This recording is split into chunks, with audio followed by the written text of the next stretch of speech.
Providing access to education is, in short, the process of facilitating learning or the acquisition of knowledge, skills, values, beliefs, and habits. Having access to education is what helps us to learn, grow, question, assess, and understand the things that go on in the world.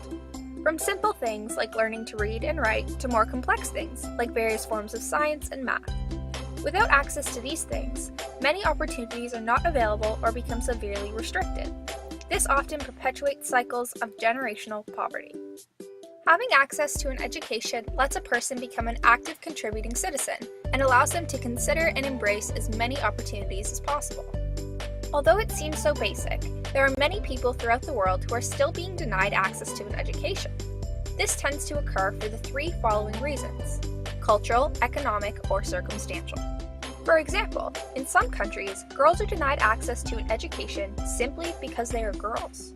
Likewise, it is often the case that those with physical or mental limitations are denied access to schooling because of their condition. In other situations, there's no publicly funded education program. This results in high tuition fees, which most families are unable to afford. This can mean not being able to send any children to school or being forced to choose which children get to go and which are forced to stay home and work.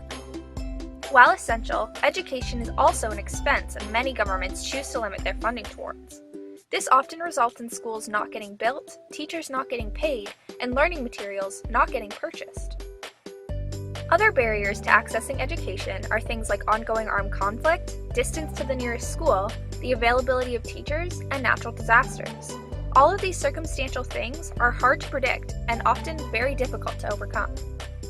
While these are all hard realities that will take time to overcome, people all over the world are doing their part to help. This includes donating money, materials and supplies, as well as items to make transportation easier, like bikes or running shoes. Groups of people also help to build schools, train teachers, and participate in conversations about the global access to education. The more we talk about it, the more people know what they can do to help. So what can you do? Firstly, appreciate the education you are given and learn all you can. Learn about what education is like in different parts of the world and how it might be different from the education you receive. Ask your parents and teachers how you or your school can contribute to somebody else's education. Finally, be sure to check out Katoa's projects related to education. Learn all you can, vote, and have your say in which project you believe Katoa should support. Oh, and one last thing. Your voice matters, so be sure to share your vote on social media and encourage others to join our movement that is seeing people everywhere help people everywhere, because simply stated, people everywhere matter.